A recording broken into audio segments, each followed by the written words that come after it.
Hello दोस्तों, स्वागत है आपका एक नए क्लास में। कल बीएससी फाइनल ईयर का रिजल्ट आ गया, एमजेपी आरयू वालों का भी और भी कई यूनिवर्सिटीज का रिजल्ट आ रहा है। तो एक कमेंट बच्चे ने किया कि सर मेरी बीएससी फाइनल तो हो गई है, लेकिन हमारे पिताजी कह रहे हैं कि बीएससी के बाद बीटेक कर लो, अच्छा रहेगा भाई। ठीक है, तो आज की ये पूरी वीडियो भाई बहुत डिटेल में बताने वाले हैं, और अगर इस वीडियो के लास्ट तक आप एक कंक्लूजन तक मत पहुंच पाना तो कमेंट में गालियां बक के जाना और बताओ भाई। ठीक है, तो डिटेल में ये वीडियो बताने वाले हैं, काफी रिसर्च के बाद आए, क्या इसके फायदे हैं, क्या इसके नुकसान हैं, आपको करना चाहिए कि नहीं, मेरा पर्सनल सजेशन क्या है, सब कुछ डिटेल में बताएंगे। तो चलिए शुरू करते हैं भाई। पहले हमने सोचा एक शॉर्ट वीडियो बना दें, फिर हमने कहा नहीं यार, करियर का सवाल है, टाइम का सवाल है, पैसे का सवाल है, तो एक लॉन्ग वीडियो बनाते हैं। और अगर आपकी भी कोई कंफ्यूजन है, बीएससी फाइनल आपका हो गया है, ठीक है, आप बीएससी कर रहे हो, तो आप कमेंट करना, हम उस पर भी डिटेल में वीडियो बना देंगे भाई। ठीक है, सबसे पहले समझो बीएससी के बाद बीटेक करना सही है या नहीं, ये सवाल है भाई। ठीक है, तो सबसे पहले तो हमें ये समझना पड़ेगा कि जब आप बीटेक करने जाओगे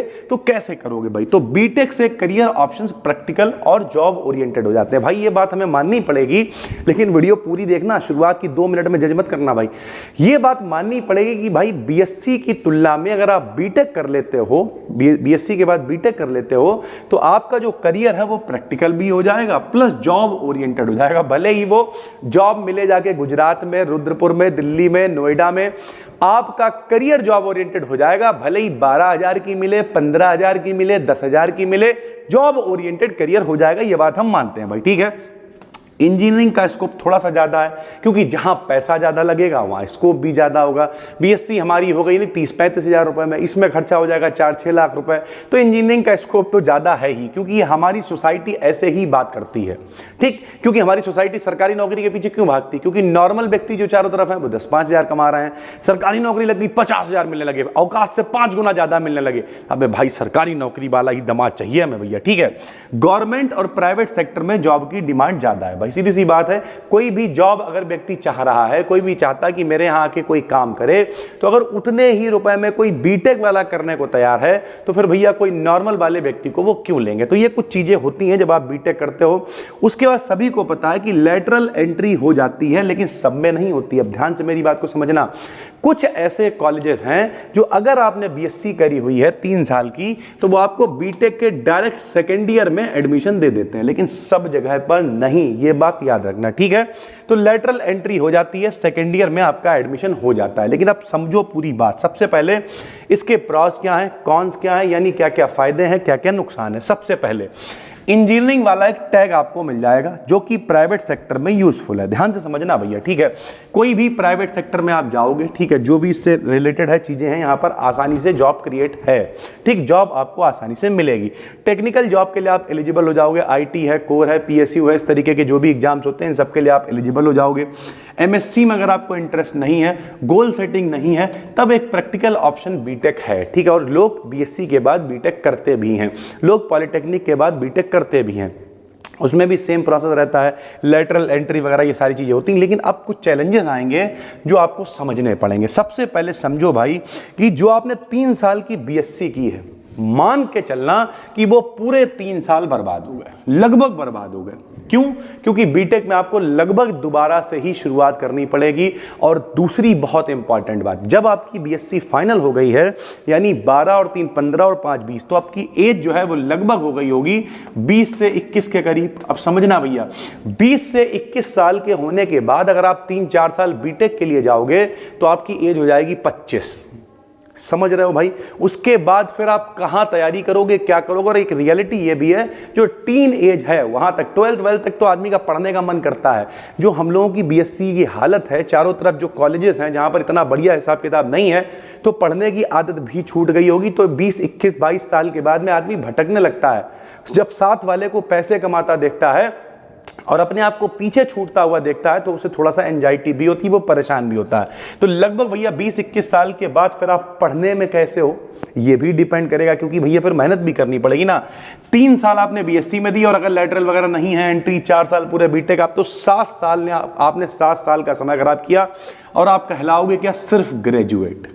सिर्फ ग्रेजुएट कहलाओगे। और ऐसा नहीं है कि भैया अगर आप किसी ने प्राइवेट कॉलेज से आपने जो है बीटेक कर लिया तो कुछ बहुत क्रांतिकारी कर लोगे। एक बात याद रखना, कई ऐसे लोग हैं जिन्हें हम पर्सनली जानते हैं जिनका 23 लाख 24 लाख 30 लाख तक का पैकेज भी है, और कई ऐसे लोग हैं जिन्हें हम पर्सनली जानते हैं जो 20-20 सालों से कहाँ पढ़े हुए हैं, तमिलनाडु और पता नहीं कहाँ पढ़े हुए हैं, और उनकी मंथली अगर एवरेज बात करें तो 20-22-25 हज़ार रुपये से ऊपर वो नहीं कमा पा रहे हैं। तो ये चीज़ें भी आपको समझनी पड़ेंगी भाई, ठीक है। दूसरी बात, पढ़ाई तो आपको करनी ही पड़ेगी बहुत सारी, फिर फाइनेंशियल कंडीशन भी देखनी पड़ेगी कि भैया अगर खास करके आप लड़के हो तो कई बार घर वाले रिसोर्सेज मतलब बैक कर देते हैं। अगर आप लड़की हो तब तो और खेल पलटेगा। क्यों? अगर आपकी 21 साल एज हो गई है, फिर 4 साल बीटेक, और फाइनेंशियली आप कतई खत्म हो, तो फाइनेंशियली खत्म हो तो जो आम आदमी होता है वो ये सोचता है कि अगर 5-7 लाख रुपए 10 लाख रुपए रखे हुए हैं तो हम अपनी लड़की का ग्रेजुएशन हो गया है, समाज क्या कह रहा है, सारी चीज़ें, ये हम नहीं कह रहे हैं, ये हम जमीनी लेवल पे बात कर रहे हैं, ये ग्राउंड रियलिटी है। तो फिर वो सोचता है यार 5-7 लाख रुपए हैं, कुछ व्यवस्था और करें और लड़की की शादी की प्लानिंग करें। तो ये भी बहुत इंपॉर्टेंट वहां पर रोल आ जाएगा कि 25-26 साल के जब आप हो जाओगे तब तक आप जो है जो पैसा आप अगर तो फाइनेंशियली अगर आप मजबूत नहीं हो, कहीं से लोन लेके जुगाड़बाजी करके ये सब, तो हम आपको बिल्कुल भी सजेस्ट नहीं करेंगे कि आपको बीटेक करना है भैया, ठीक है। तो फिर क्या है, डायरेक्ट एमएससी करो आप, ठीक, प्लस गेट है, नेट है, जेआरएफ करके रिसर्च पीएसयू जॉब्स वगैरह ये जितनी हैं इनके लिए आप एलिजिबल हो सकते हो, और सिर्फ 2 साल का समय लगेगा, पहली बात तो। और प्लस आप पीजी यानी पोस्ट ग्रेजुएट हो जाओगे अच्छी जगह से अगर आप करते हो। हम कई बार बताते रहते हैं भैया CUET पीजी है, IIT जैम है, इन सब की तैयारी कर सकते हो आप। उसके अलावा हमने कुछ यहाँ पर स्मार्ट अल्टरनेटिव्स लिखे हुए हैं, आप क्या कर सकते हो समझो भाई। अभी ओवरऑल कंक्लूजन भी देंगे, ठीक। बीटेक की आप इसीलिए प्लानिंग कर रहे हो क्योंकि आपने बीएससी फाइनल ईयर में फिजिक्स या मैथ ले रखी होगी, ठीक। तो आप एमएससी इन फिजिक्स कर लो, मैथ कर लो, किसी अच्छे कॉलेज से पैसा अगर आप खर्च करने को तैयारी हो, कम से कम आप पोस्ट ग्रेजुएट हो गए, आगे पीएचडी करो, रिसर्च करो, गवर्नमेंट जॉब हर सेक्टर में इसकी भी इज्जत है भैया, ठीक है। अगर अच्छे कॉलेज से करो, अगर कंप्यूटर के क्षेत्र में आपको नॉलेज है तो आप MCA वगैरह कर सकते हो, ठीक है। IT वगैरह में जॉब्स हैं, कोडिंग है, इन सब में करियर आपका बन जाएगा। टीचिंग में आप जा सकते हो, कॉम्पिटिटिव एग्जाम्स भैया समझो, अगर आपने कोई गोल बना रखा है, जैसे आप बैंकिंग सेक्टर में जाना चाहते हो, ठीक, तो जितनी मेहनत करोगे आप 2-3 साल किसी नई डिग्री को करने में, उतना भी नहीं लगेगा समय यार। 1 साल अगर आपने अघा के मेहनत कर ली ना, 1 साल, तो इतना एक्सपीरियंस आ जाएगा, इतनी चीज़ें आ जाएंगी कि आराम से छोटी मोटी जॉब तो मिल ही जाएगी। तो अगर आपने कोई जैसे UPSC तो काफ़ी बड़ा लेवल हो गया, UPSC बड़ा कुछ नहीं होता है, वही वाली बात है, आप क्या सोच रहे हो, किस तरीके से, किस माहौल में हो।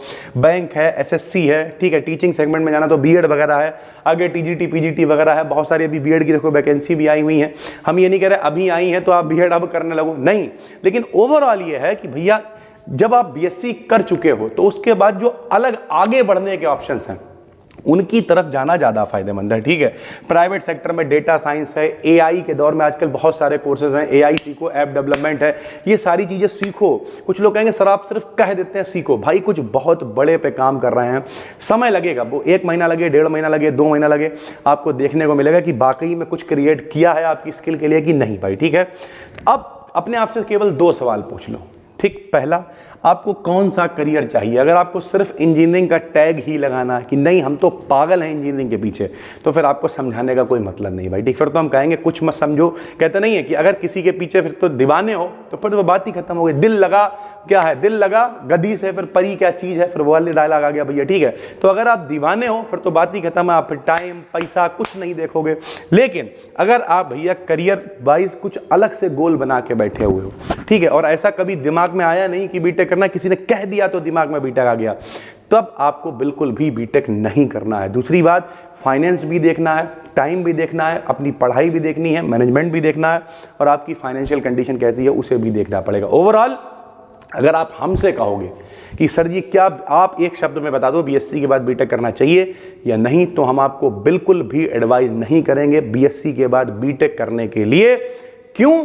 तब अगर आप बीटेक के पीछे दीवाने नहीं हो, इंजीनियरिंग का टैग आपको नहीं चाहिए, आपने पहले से गोल डिसाइड कर रखा है, तब हम कुछ नहीं कहेंगे। वरना बहुत सारे ऑप्शंस आपके पास हैं। सबसे पहले अपने आप से पूछो आपका इंटरेस्ट किस में है, देखो लिखा हुआ इंटरेस्ट किस में है, कोई गोल आपने सेट कर रखा है, कोई जॉब वगैरह की तैयारी कर रहे हो, ठीक है, जिसमें इंटरेस्ट है वो काम करो। BSc के बाद बीटेक करके कोई बहुत तोप नहीं मार लोगे, समय भी काफ़ी लगेगा, एज भी हो जाएगी, पैसा भी जाएगा, और उसके बाद भी कुछ बहुत रॉकेट नहीं हो जाएगा भाई, ठीक है। और अगर करने की प्लानिंग कर ही ली है बीटेक तो फिर भैया उसका एक अलग अलग तरीका हो जाएगा, वहाँ की वीडियो फिर उस टॉपिक पर डिस्कशन एक अलग हो जाएगा। ओवरऑल हमने अपना प्लस माइनस सब आपको बता दिया कि कब आपको बीटेक करना चाहिए और कब नहीं, बाकी आप पर डिपेंड करता है भाई, ठीक है। जो दिक्कत है कमेंट करके आप हमें बता देना, हम इसका पार्ट 2 भी बना देंगे अगर समस्या ज़्यादा होगी। फिर मिलते हैं, तब तक के लिए धन्यवाद।